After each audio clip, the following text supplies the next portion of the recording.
Always look forward to talking to our next guest. He always has insights that I really need about the system we are living under nowadays, at least for the moment.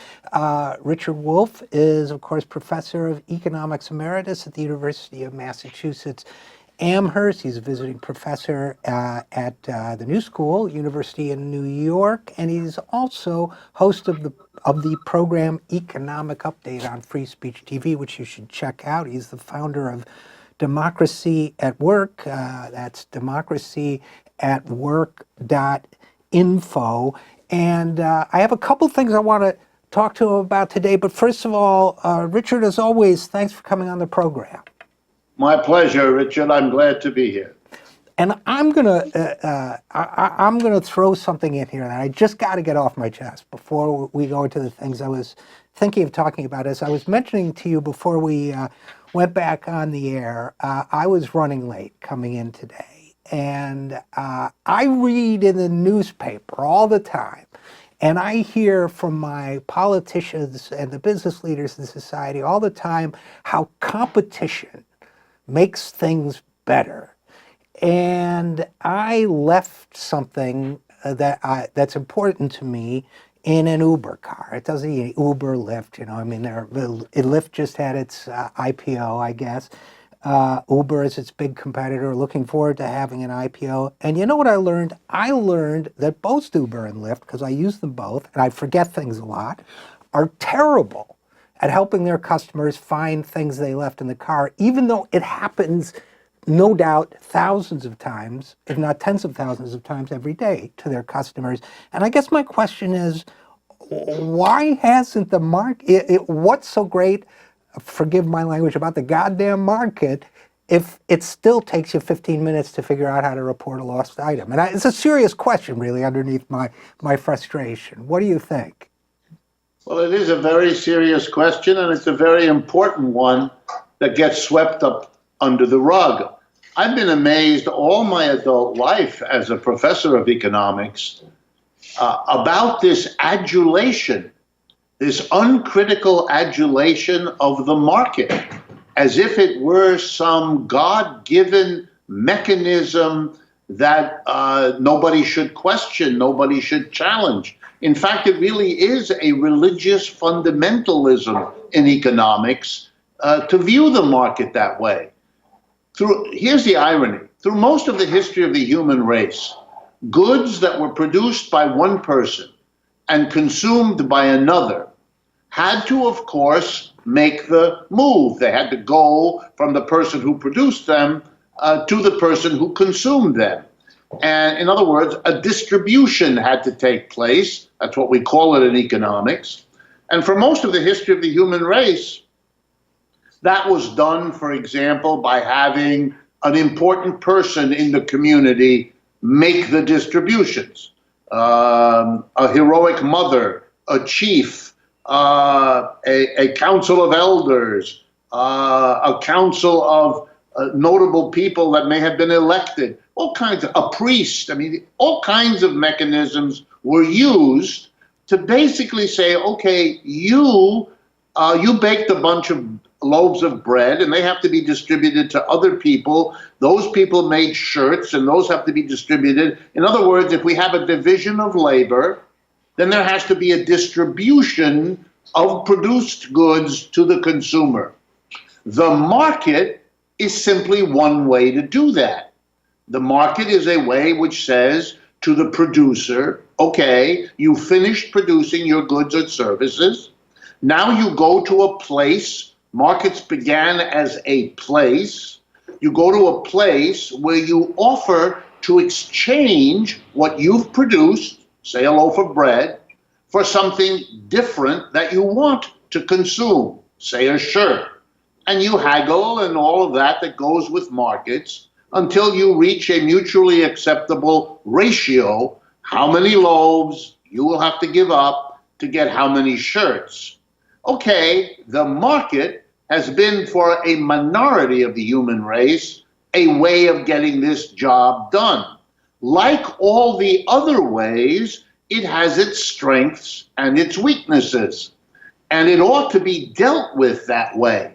So, for example, when you have the experience you just had with Uber, it should be possible to say, hey, Uber and Lyft may have brought more competition to the taxi business, to the driving, being driven around business, but it comes with its own costs, its own burdens, its own inefficiencies. And a rational community would weigh the benefits against the costs and have a discussion about that rather than sweeping that all away and saying that if you consider yourself an educated person, well, then you simply salute the market as if it were the greatest thing since sliced bread and all conversation has to stop.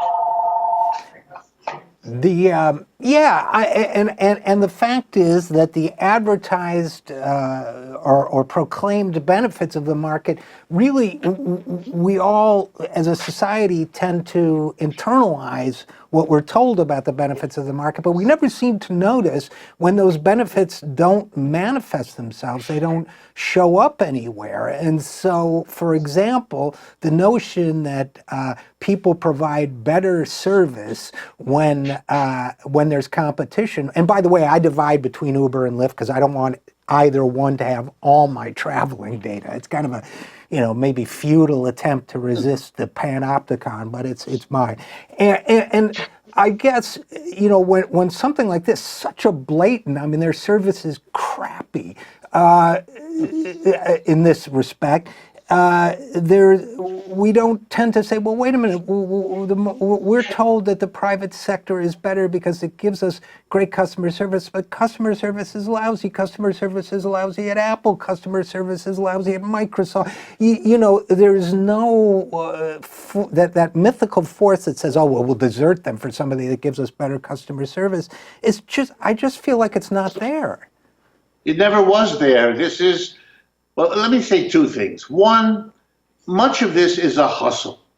What the market is really good about is making a quick, simple decision of what to do if there are more people who want something than there are units of that something.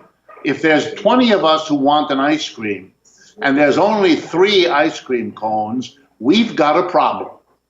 And how are we going to distribute the 3 ice cream cones that we have at this moment to the 20 people who have a yen for ice cream at this moment? That's a difficult decision.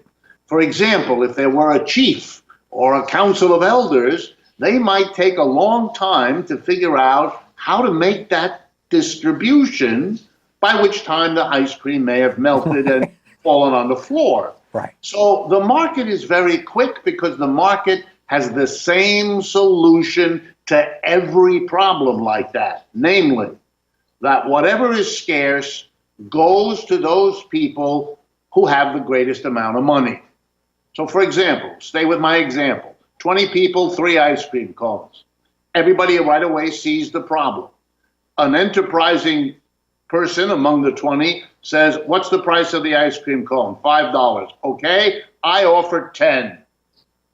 All right, now several people stop asking for ice cream because they can't afford 10. It's not worth it to them. But there's still more than 3. So another enterprising person says, I'll offer 15. And it keeps on going until the price does what we call in economics, clear the market. That is, the price has risen far enough that the number of demanders equals the number of goods that are supplied. And at that price, the 3 ice cream cones change hands. In other words, this is a way of deciding which of the 3 people gets the scarce ice cream cone. That's how markets work. The more you pay, the more access you get. The less you can afford, the more the market gives you either nothing or the short end of the supply of what's ever available. Now, for me, and I would suspect for you and for most people, this is not an acceptable arrangement. That is, rationally, I don't want to give the scarce milk, let me use a dramatic example, to the richest people who will use it to feed their pets. Right. I would rather provide it to the human children of poor people. I think my morals, my ethics, my sense of how you build a community, my sense of social appropriateness, all of those tell me not to have a system that gives scarce items to the richest people. But markets do that, and so rich people like them because they end up with whatever's scarce. But you can't say that. You can't say, I like markets because they help me and they screw you. So instead, we have a profession. You might call them the organic intellectuals of Mr. Gramsci's theory. We have the people who come forward and come up with a wonderful, good idea of how to make markets sound like they're the best thing for everybody, so no one inquires too carefully as to who really benefits and who comes up short when a market is how you distribute things. And one last example of this. I use it in my classes. I talk about a mythical Thanksgiving dinner. And the students in my classes have gone back home to share Thanksgiving dinner with their families. And they've been given this course in economics that tells them the market is the way to do everything. Okay, so the Thanksgiving dinner is done, and your mother, who perhaps cooked the turkey and prepared all the food, asks you, please, to help clear the dishes and put the debris in the garbage can.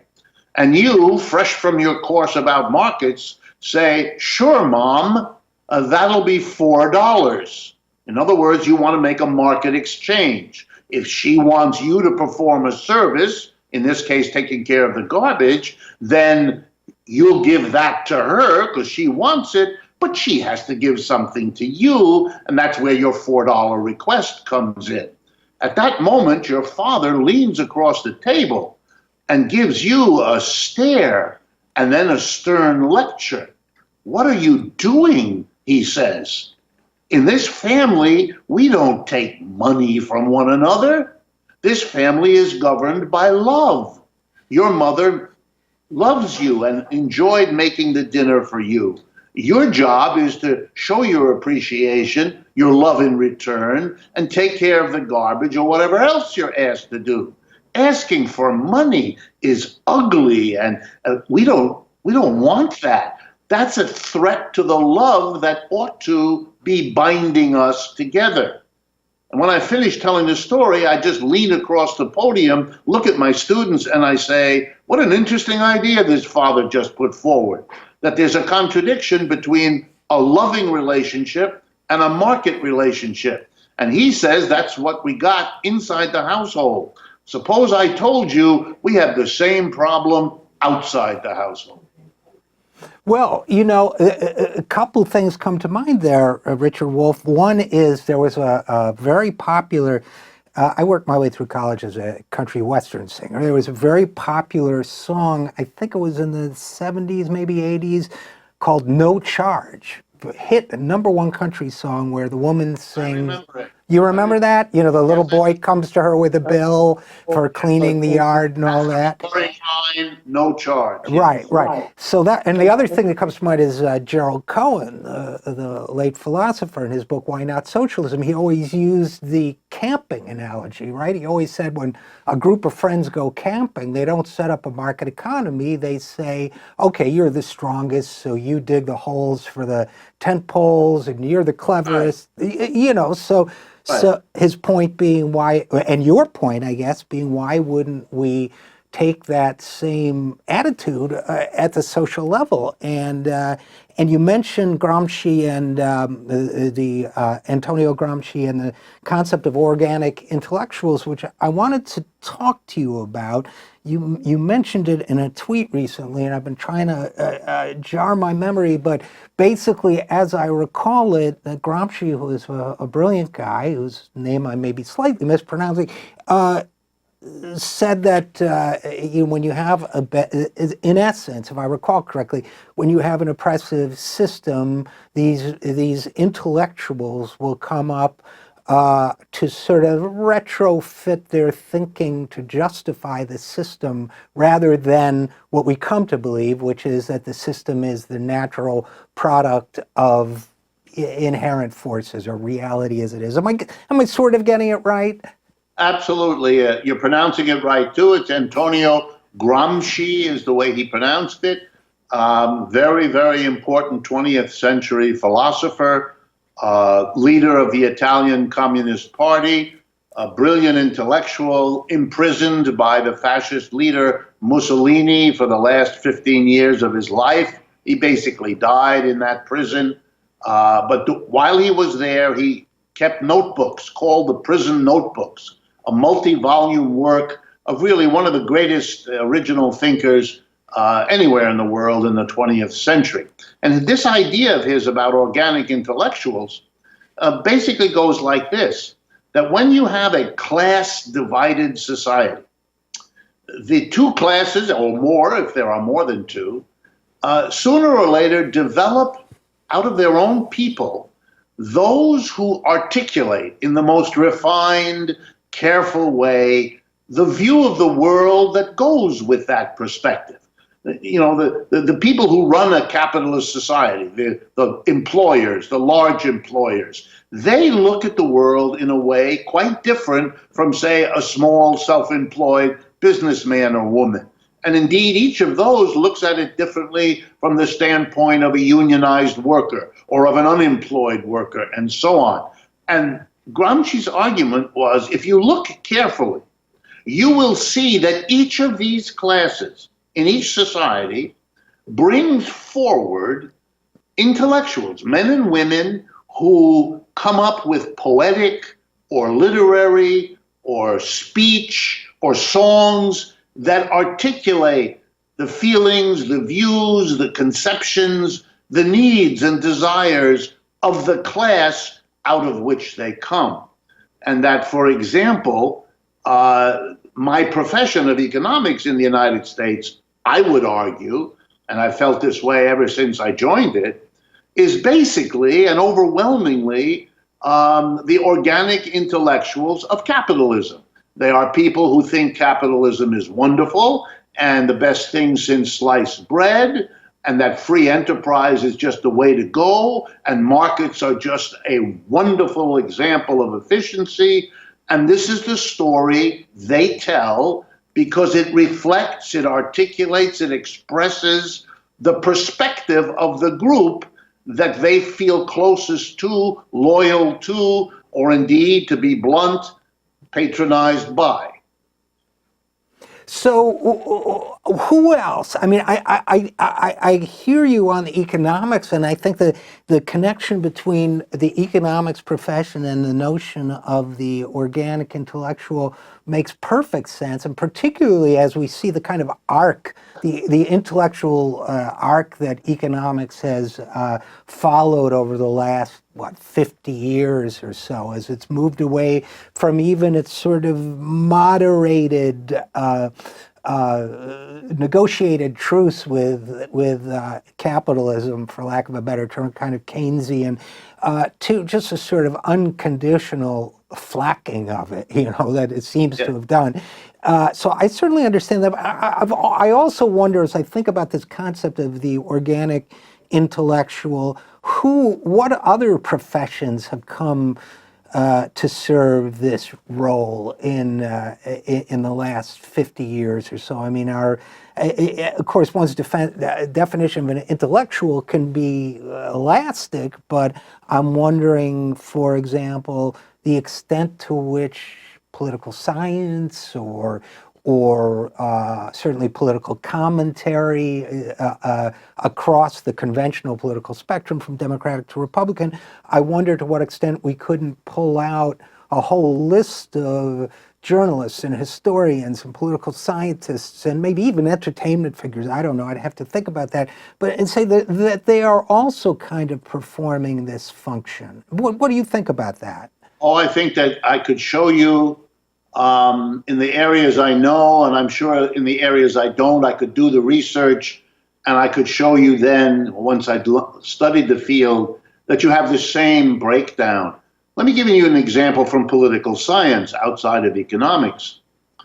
I think most political scientists somewhere would agree that the concept of democracy is central to what they study, and that the notion of democracy that more or less most folks adhere to is the notion that all the people in a community have the right to participate in the decisions whose results they have to live with. In other words, that there must be a two-way street. Whatever the rulers, whether they're parliamentary or anything else, whatever the rulers have in the way of power over the people must have power over the rulers as well. And that real power at all different levels has to be exercised, one person, one vote, etc., in order for there to be democracy.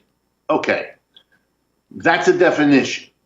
But when in practice one looks at political science as it is taught, as it is articulated by politicians and so forth, we see something very, very different. I'll give two instances. One, we see a discourse on political democracy which seems to confuse elections with democracy. In other words, somehow when you get it translated, and politicians are saying this all the time, if you can locate an election, you have something democratic unless you can show that somehow the election was crooked or rigged. Well, an election, once every year or more than once, you go into a voting booth somewhere, you and millions of others, and do something, that is not anything like an adequately democratic activity. It would have to be interrogated. But you can't assume that the presence or absence of an election is the equivalent of the presence or absence of democracy unless you are in a position to justify whatever the society is doing that has elections by simply grandstanding and saying, oh, see, they have elections, ergo, it's a democracy. And here's the second example. I'm an economist. If you mean by democracy or a democratic society that people participate in the decisions that affect their lives and have a right to do so, well, then capitalism is the opposite of democracy. Why? Take any capitalist enterprise, whether it's a small one owned and operated by a family, or it's more typically these days a large one, a corporation. Either way, a tiny minority of those involved in producing the goods or services that any capitalist enterprise is the producer of, a tiny minority of the people there, a board of directors in a modern corporation, 15 to 20 people, make all the key decisions: what to produce, how to produce, where to produce, and what to do with the profits. The vast majority of the people in any corporate enterprise, the ones who produce the profit, the ones who do the work, have absolutely no power. They are excluded from those decisions made by the tiny minority.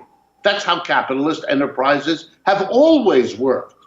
We have never, here in the United States, allowed democracy to be the governing organization of the workplace. The number of worker co-ops that do that is small and has been small across the history of the United States. Most of our enterprises, and surely those called capitalist, are not democratic. But you'd be very hard-pressed to find a significant share of the political science department in any American university prepared to begin from the premise that quote-unquote democracy has been systemically excluded from the workplace in the United States from the beginning, which is more than a commentary, because that's where most adults spend most of their life, at work. And if you don't have democracy at the workplace 5 out of 7 days of the week, you surely can't claim that your society as a whole is in any meaningful sense democratic. So here we are then at this weird historical junction, and promising but weird. And by that I mean, okay, so we're having honest discussions about socialism, about capitalism. We're seeing democratic socialists in the Congress and running for president. But the liberal, if you would, the left edge of the acceptable discourse as it's being framed now. To me, I was pondering, for example, in the context of what you just said about workplace democracy, Elizabeth Warren, who's done a lot of things that I like a lot, and she has a forceful personality that I appreciate. She has a proposal that would require, I think, companies of a valuation of $1 billion or more to get a charter from the federal government and have worker representation on the board. So on the one hand, that's a small step, I would say, in a certain direction. On the other hand, she very carefully says, well, the difference between her and my old boss, Bernie Sanders, is that Bernie is a socialist and she's a capitalist. So I guess, A, I get a mixed message from that. B, I don't know if you've seen her proposals and how strong they are. And C, why is capitalism still being promoted as an ideology rather than as just an element of a complex economy? I think the answer to that, and I'll go into two parts here too, but the basic answer to that is that what Bernie Sanders did in the last presidential election was to break a taboo that had been dominant in American society for over half a century.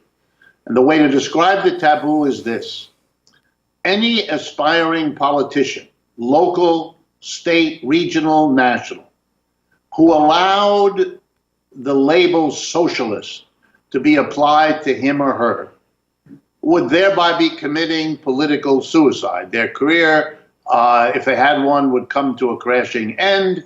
Their career, if they hoped for one, would evaporate.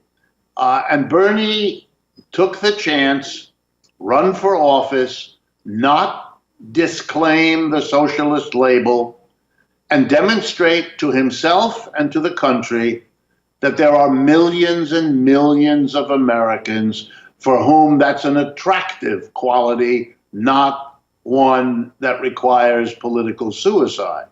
And the proof of it is the proliferating number of people from Alexandria Ocasio-Cortez and so on over who are doing that at multiple levels of the government.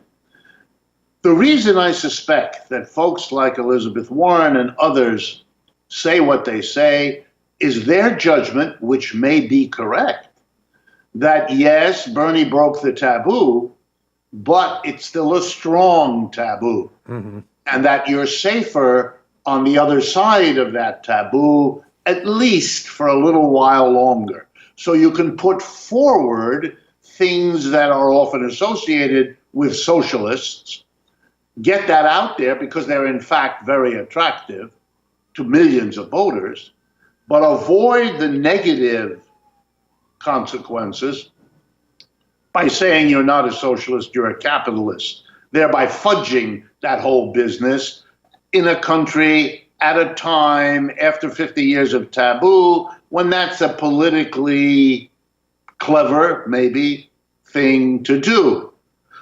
It makes me a little worried about how comfortable she really is, but I can see the logic of what she's doing.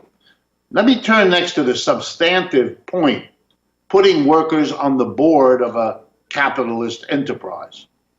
That is a striking idea in the United States. It is not a striking idea in Europe, where it already exists and where it has existed for many decades. The most famous example is in Germany. In Germany, it goes by the German name Mitbestimmung, which means co-determination. And the idea is that at the top of a corporation, there should be representatives of the owners and the managers, but there should also be at the decision-making level at the top, representatives of the workers. They have never been a majority. That is, the representatives of the workers are basically a large minority. And it has been, by all accounts, and I mean by all, right wing, left wing, and the center.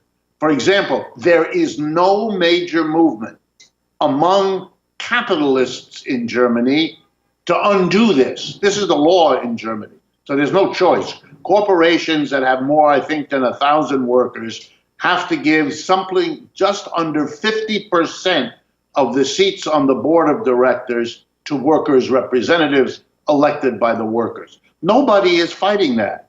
Nobody is opposing that. Most German capitalists believe doing that has made their capitalism more successful, less troubled by strikes and conflict than capitalism in countries that didn't do it. So they're convinced that the workers knowing what's going on, because they have representatives at the top, creates a transparency and a belief and trust between capitalists and workers that they could not have achieved any other way. And they point to places like Britain, the United States, and so on, where that doesn't exist, to illustrate.